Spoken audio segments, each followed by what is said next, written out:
Hello friends, कैसे हैं आप सब। उम्मीद है बढ़िया होंगे। और अभी हम लोग एक बायोलॉजी का हर एक चैप्टर का सीरीज स्टार्ट कर रहे हैं, जिसमें आप चाहे वो स्टेट एग्ज़ाम जैसे agriculture, veterinary, paramedical, nursing, in fact NEET का जो प्रिपरेशन कर रहे होंगे उनके लिए भी ये हेल्पफुल होगा। और इसमें मैं हर एक चैप्टर वाइज क्लास लूँगा, जिसमें कॉन्सेप्ट आपके क्लियर किए जाएंगे। आपको बस सुनते जाना है ध्यान से लेक्चर मेरा, और कुछ क्वेश्चन मैं पूछूंगा, उसका आंसर आप कमेंट में दे सकते हो। और कहीं भी कुछ डाउट हो, आपकी तरफ से कुछ क्वेश्चन हो, तो आप कमेंट में मुझे बता सकते हो। ओके। और साथ ही इस चैनल को सब्सक्राइब कर लीजिएगा। केमिस्ट्री दोस्त रांची नाम है। आप सब्सक्राइब कर लेंगे और बेल नोटिफिकेशन दबा लेंगे, तो उससे क्या होगा कि हर एक नोटिफिकेशन आपके पास जाएगा जैसे जैसे हम लेक्चर अपडेट करेंगे। तो आज का जो चैप्टर है क्लास 11th का है और बहुत बेसिक है पूरा बायोलॉजी के लिए। आप गेस कर सकते हो, cell the unit of life. ठीक है, सेल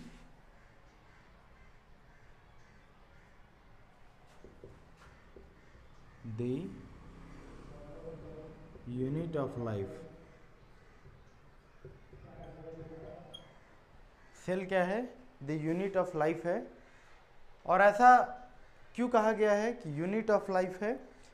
तो हम बहुत कम शब्द में अगर समझाएं, बहुत कम वर्ड्स में समझाएं, तो जैसे आप दीवार देखते हो किसी भी घर का, या कोई घर बना हुआ होता है, तो हर एक वो ईंट से मिलके बना हुआ होता है। ईंट से छोटा तो नहीं होता है। ईंट का मतलब कह ले कि ईंट का पार्टिकल से तो हम नहीं बनाते हैं ना दीवार। इनफैक्ट एक साइज होता है ईंट का, उससे छोटा नहीं होता है ईंट। तो हर एक ईंट से मिलकर जैसे एक बिल्डिंग खड़ा हुआ है, वैसे ही हर एक सेल से मिलके इतना, जैसे हम लोग हैं, जैसे हम लोग दिखते हैं, मल्टी सेलुलर ऑर्गेनिज्म है हम लोग। Multicellular means made up of lots of cells, है ना। बहुत हजार सेल, लाख सेल से बने हुए हैं, है ना। तो वही बिल्डिंग एक यूनिट है लाइफ का। तो इसीलिए कहा जाता है जैसे ईंट बिल्डिंग बनाता है, वैसे ही सेल हमारे बॉडी को बनाता है। तो उसी को बोला गया यूनिट है, इकाई है। ठीक है। साथ ही अगर हम बात करें unicellular organism, uni means one. Unicellular organism एक सेल से मिलके बना हुआ होता है, और मल्टी सेलुलर बहुत सारे सेल से। ठीक है। तो आज का हमारा चैप्टर है cell the unit of life. उसको जो है लाइन बाय लाइन एनसीईआरटी से कवर करेंगे, क्योंकि अभी जितना भी एग्ज़ाम है बायोलॉजी से रिलेटेड, चाहे वो स्टेट एग्ज़ाम्स हो, स्टेट एंट्रेंस एग्ज़ाम हो कॉलेजेस के लिए, या नीट एग्ज़ाम जैसा बहुत बड़ा एग्ज़ाम जो कि है मेडिकल के लिए, उसमें भी लाइन टू लाइन एनसीईआरटी से ही पूछा जाता है। तो आप एनसीईआरटी ओपन करके भी बैठ सकते हो, आप हमारे साथ देख सकते हो, पढ़ सकते हो, या फिर सिंपली हेडफोन लगा के हमको आप सुन भी सकते हो। ठीक है। तो स्टार्ट करते हैं। When you look around you see both living and non living thing. ठीक है। तो ये कह रहा है कि हम जब भी अपने आसपास अगर देखेंगे तो हमारे पास लिविंग और नॉन लिविंग थिंग है। तो लिविंग थिंग जैसे हम हैं, या कोई और हो सकता है, या एनिमल कोई हो सकता है। यूनिसेलुलर की अगर हम बात करें तो एमीबा हो सकता है। ठीक है ना। और नॉन लिविंग थिंग में तो अब जितना कुछ देख रहे हो सब है ही। तो you must have wondered and ask yourself what is it that make an organism living, और what is it that an inanimate thing does not have. मतलब ये लिविंग और नॉन लिविंग थिंग में डिफरेंस करने कह रहा है। तो inanimate thing does not have which a living thing has. Living thing के पास क्या ऐसा है जो नॉन लिविंग थिंग या इनएनिमेट के पास नहीं है, जो उससे अलग बनाता है। ठीक है ना। The answer is to this is the presence of basic unit of life. तो इसका आंसर क्या है कि नॉन लिविंग थिंग में सेल्स नहीं है, हमारे में सेल्स है।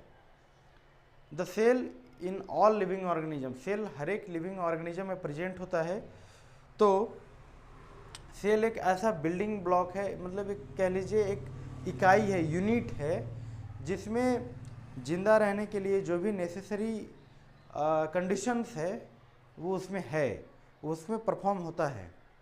जैसे सेल में ग्लाइकोलिसिस होता है, ग्लाइकोलिसिस के बाद पायरुविक एसिड बनता है और पायरुविक एसिड फिर माइटोकॉन्ड्रिया में एंटर करता है, तो वहाँ पे एटीपी प्रोडक्शन होता है, ये है ना। तो ऐसा होता है कि ये लिविंग थिंग हम बात किए। नॉन लिविंग थिंग में ऐसा कुछ नहीं होता है कि इसमें सेल होता है और सेल में ऐसा कुछ हो रहा होता है। अगर सेल होता तो ये सब फंक्शन होता, और ये सब फंक्शन क्या है, एक लाइफ को सस्टेन करने के लिए इम्पॉर्टेंट है, ज़रूरी है। तो अगर कोई लिविंग थिंग है तो नेसेसरी है, ऑब्वियस है कि उसमें सेल है ही, तभी वो जिंदा है, तभी वो लिविंग ऑर्गेनिज्म कहला रहा है। तो यूनिसेलुलर ऑर्गेनिज्म में एक ही सेल होगा, मल्टीसेलुलर ऑर्गेनिज्म में एक से ज़्यादा सेल होता है, ठीक है। अब आगे पढ़ते हैं एनसीईआरटी का line. All organism are composed of cell, some are composed of single cell and are called unicellular organism. Single cell से अगर जो बना हुआ होगा ऑर्गेनिज्म, सिंगल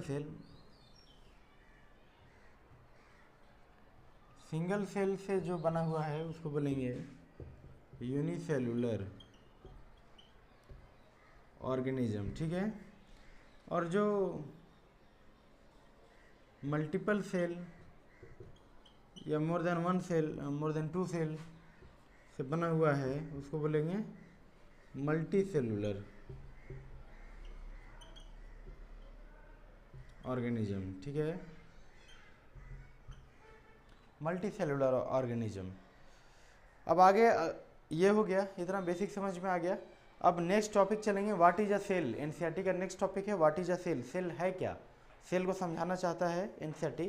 तो इसमें आप देखोगे unicellular organism are capable of, तो पहला पॉइंट है कि क्या क्या कैपेबल है यूनिसेलुलर ऑर्गेनिज्म, क्या क्या कर सकता है, क्या क्या करता है।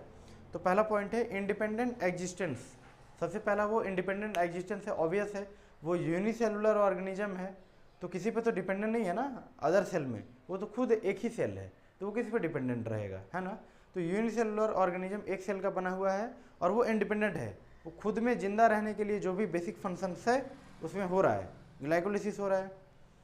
अगर वो एरोबिक ऑर्गेनिज्म है तो उसमें माइटोकॉन्ड्रिया में एटीपी भी प्रोडक्शन होगा पायरुविक एसिड से। अदरवाइज एनएरोबिक अगर कोई ऑर्गेनिज्म है, जैसे कुछ बैक्टीरिया होते हैं बेथेनोजेंस वगैरह, तो उसमें क्या होता है कि एनएरोबिक रिस्पिरेशन होगा और उससे एटीपी प्रोडक्शन होगा। हालांकि एरोबिक के कंपेयर में एनएरोबिक में रिस्पिरेशन में कम एटीपी प्रोडक्शन होता है। और आप इस चैप्टर का बेसिक अपना क्लास 9th में भी पढ़े हुए होंगे, जिसमें बताया गया है कि रॉबर्ट हुक ने कॉर्क में जो है सेल को डिस्कवर किए थे, रॉबर्ट हुक, ठीक है ना। तो 9th में भी इसका बेसिक दिया हुआ है। तो पहला पॉइंट क्या हम लोग पढ़े कि unicellular organism is capable of independent existence, independent exist कर सकता है। दूसरा पॉइंट क्या करता है कि performing the essential function of life. मैंने बोला ना कि यूनिसेलुलर ऑर्गेनिज्म अगर वो इंडिपेंडेंट लाइफ एग्जिस्ट कर रहा है तो ऑब्वियस है वहाँ पे अगर लाइफ है तो जो भी बेसिक कंडीशंस है उसको वो फुलफिल कर रहा होगा, तभी वहाँ पे वो लिविंग कंडीशन में है। तो इसीलिए वो क्या है, performing the essential function of life, वहाँ पे इसेंशियल फंक्शन ऑफ लाइफ वहाँ पे परफॉर्म हो रहा है, ठीक। जैसे कि मैंने बताया ग्लाइकोलाइसिस और माइटोकॉन्ड्रियल डिस्परेशन, ठीक है। अब आगे, anything less than a complete structure of cell does not ensure independent living, है ना। अगर सेल एक बेसिक यूनिट है, सेल से अगर छोटा लेवल पे हम जाएं तो वो इंडिपेंडेंट एग्जिस्टेंस कभी भी नहीं कर सकता है और वो अकेले दम पे लिविंग लाइफ इंश्योर नहीं कर सकता है ना।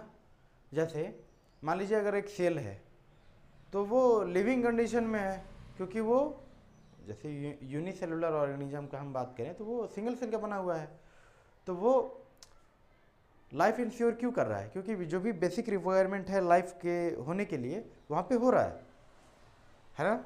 लेकिन अगर सेल को अगर फर्दर नीचे लेवल पे हम जाएं, सेल को सोचे कि नहीं सेल बेसिक यूनिट को हम नहीं मानेंगे, उससे भी नीचे लेवल पे हो सकता है, तो क्या उसके अंदर जाओगे, माइटोकॉन्ड्रिया, गोल्जी बॉडी, क्या न्यूक्लियस, एंडोप्लाज्मिक रेटिकुलम, तो ये कभी भी अपना एग्जिस्टेंस इंडिपेंडेंट नहीं कर सकता है क्यों नहीं कर सकता है? क्योंकि बेसिक यूनिट उसको एनर्जी कौन देगा? मान लो अगर आप मानते हो गोल्जी बॉडी को, तो उसको एटीपी प्रोडक्शन कौन करेगा? तो एटीपी प्रोडक्शन के लिए किस पे डिपेंडेंट रहता है? ग्लाइकोलिसिस और माइटोकॉन्ड्रियल रिस्पिरेशन पे, तो उसको तो नहीं मिल पाएगा। तो एक संस्था है, मतलब कह लो एक बेसिक यूनिट है लाइफ का। क्यों?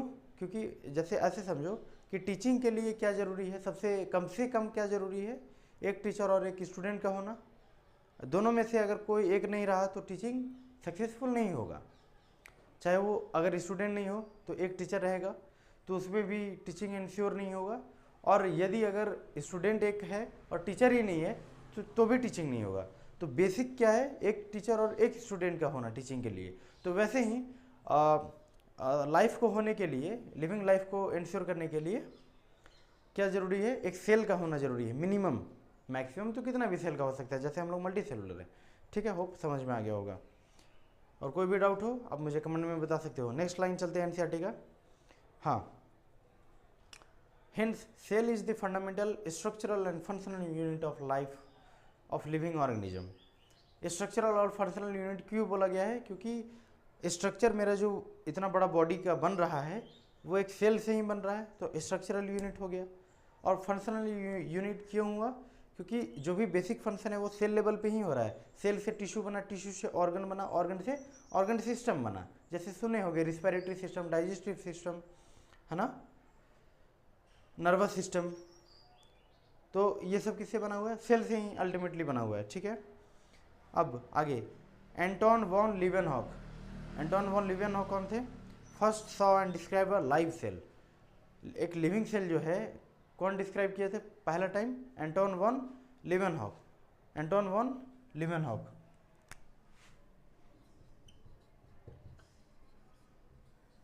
Living cell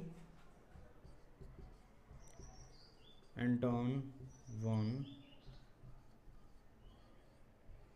Leeuwenhoek. ठीक है, ये एंटोन वॉन लीवेनहॉक जो थे पहला फर्स्ट टाइम लिविंग सेल देखे थे, जिसको बोलते हैं एनिमल क्यूल्स। ठीक है, और अगर ऐसे सेल का बात करोगे तो आप जानते हो रॉबर्ट हुक, लेकिन वो कॉर्क सेल जो कि डेड कॉर्क में देखे थे। तो इसीलिए हम लोग कहते हैं कि पहला लिविंग सेल कौन देखे थे? तो एंटोन वॉन लीवेनहॉक। ठीक है, फाइन, आगे चलते हैं। अब Robert Brown later discovered the nucleus. Cell के अंदर मेन कौन होता है? Controlling power nucleus. न्यूक्लियस को कौन डिस्कवर किए थे? Robert Brown.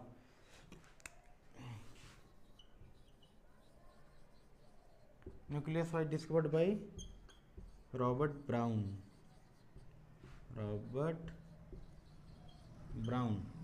रॉबर्ट ब्राउन साहब न्यूक्लियस का डिस्कवरी किए थे। आगे चलेंगे। The invention of microscope and its improvement leading to electron microscope reveal all the structural detail of the cell. तो बहुत पहले जो था वो बहुत एडवांस माइक्रोस्कोप नहीं था, बहुत बेसिक माइक्रोस्कोप था। तो जैसे जैसे एडवांसमेंट आते गया और नॉल एंड रस्का जो है इलेक्ट्रॉन माइक्रोस्कोप का डिस्कवरी किए थे। ये भी लिख सकते हो बट उतना इम्पोर्टेंट नहीं है आप लोगों के लिए। नॉल एंड रस्का क्या किए थे? इलेक्ट्रॉन। ये एनसीईआरटी में नहीं है बट इम्पोर्टेंट है बायोलॉजी ओलंपियाड वगैरह के लिए।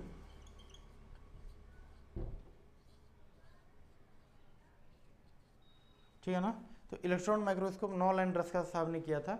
तो जब इलेक्ट्रॉन माइक्रोस्कोप का डिस्कवरी हुआ तो reveal all the structural detail of the cell. तो सेल के अंदर हम लोग नहीं देख पाते थे, तो इलेक्ट्रॉन माइक्रोस्कोप जैसे ही डिस्कवर हुआ तो हम लोग सारा कुछ देख पाए, कैसे है क्या है। तो वो तो डिपेंड किया ना कि कैसे कैसे एडवांसमेंट हुआ उसमें ये में माइक्रोस्कोप में, और वैसे फिर हम लोग स्टडी करते गए सेल को और उसके बारे में डिटेल आते गया। अब नेक्स्ट टॉपिक है एनसीईआरटी में, आप लोग होप पढ़ रहे होंगे लाइन बाय लाइन, ओपन किए हुए होंगे एनसीईआरटी। अब नेक्स्ट टॉपिक है सेल थ्योरी। सेल थ्योरी कौन दिए थे? बहुत आप लोगों ने सुना होगा cell theory. Matthias Schleiden and Theodor Schwann, दो साइंटिस्ट थे जो सेल थ्योरी को पहला टाइम दिए थे। फिर उसमें कौन आए थे? रुडोल्फ विर्चो साहब, जो कि सेल थ्योरी को एडवांसमेंट किए थे और उसमें एक पॉइंट जो कि बहुत इंपॉर्टेंट था वो ऐड किए थे, अभी हम देखेंगे। होप ये नोट डाउन कर लिए होंगे।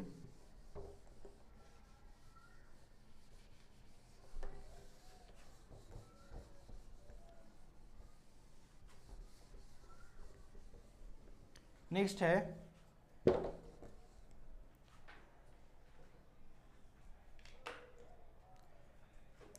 Cell theory.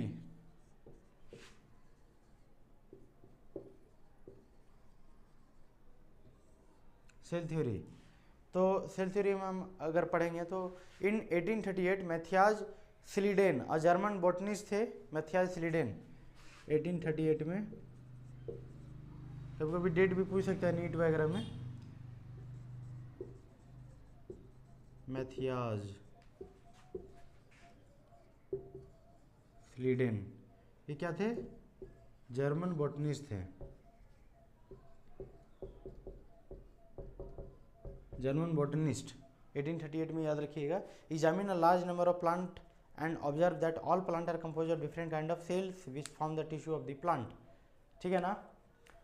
प्लांट का जो बॉडी है वो बहुत अलग अलग तरह के टिश्यू और सेल से बना हुआ है।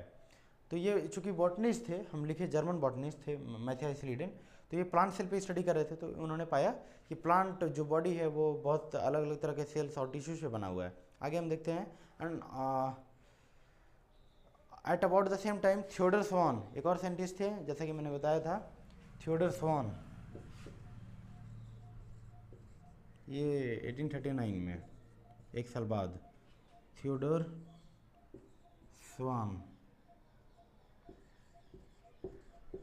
ये क्या थे? ब्रिटिश जूलॉजिस्ट थे। ब्रिटिश जूलॉजिस्ट, तो जूलॉजिस्ट है तो भाई ऑब्वियस है वो किस में स्टडी करेंगे? एनिमल सेल पे। तो इन्होंने एनिमल पे स्टडी किया था, ब्रिटिश जूलॉजिस्ट थे।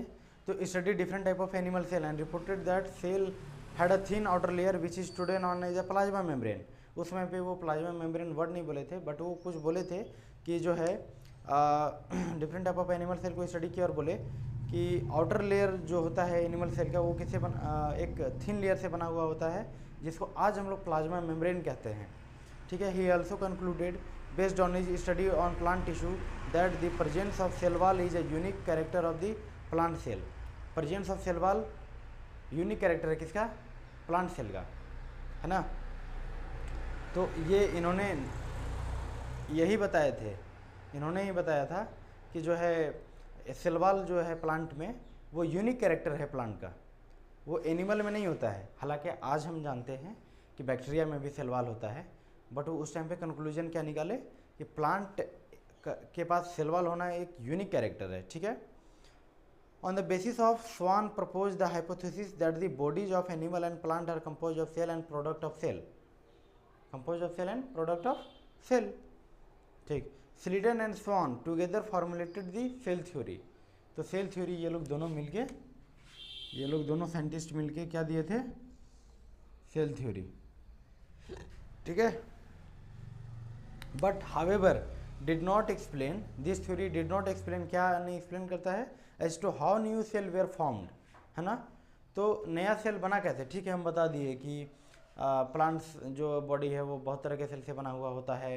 एनिमल सेल जो होता है वो उसका आउटर कवरिंग प्लाज्मा मेम्ब्रेन होता है, बट वो सेल आया कहाँ से? उसका सोर्स क्या है? तो सोर्स ये है कि रुडोल्फ विर्चो साहब फिर आए 1855 में। 1855 में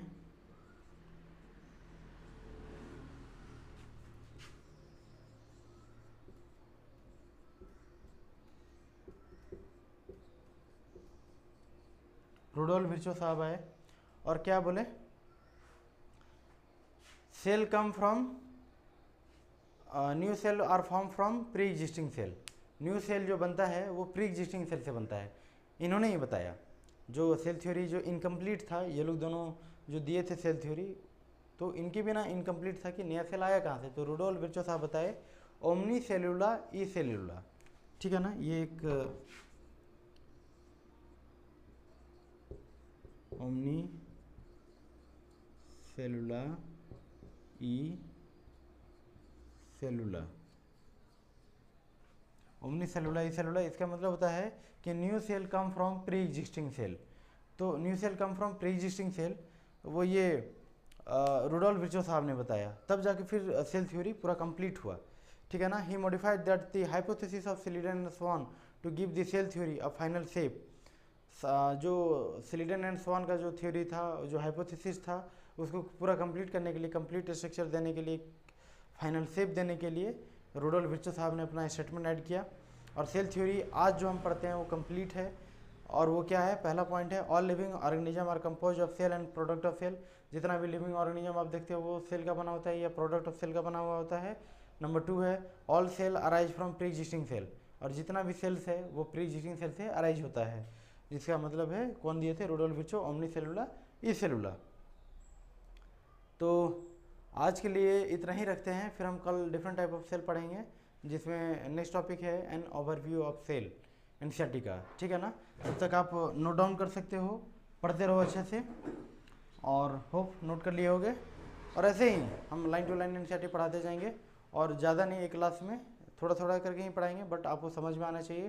कहीं भी डाउट हो आप पूछ सकते हो, लाइक एंड सब्सक्राइब कर लो, बेल नोटिफिकेशन दबा लो, ताकि सारा नोटिफिकेशन आपको मिले। और हम लोग सीरीज ऑफ चैप्टर अभी पढ़ाएंगे एनसीईआरटी का। तो तब तक के लिए धन्यवाद, थैंक यू।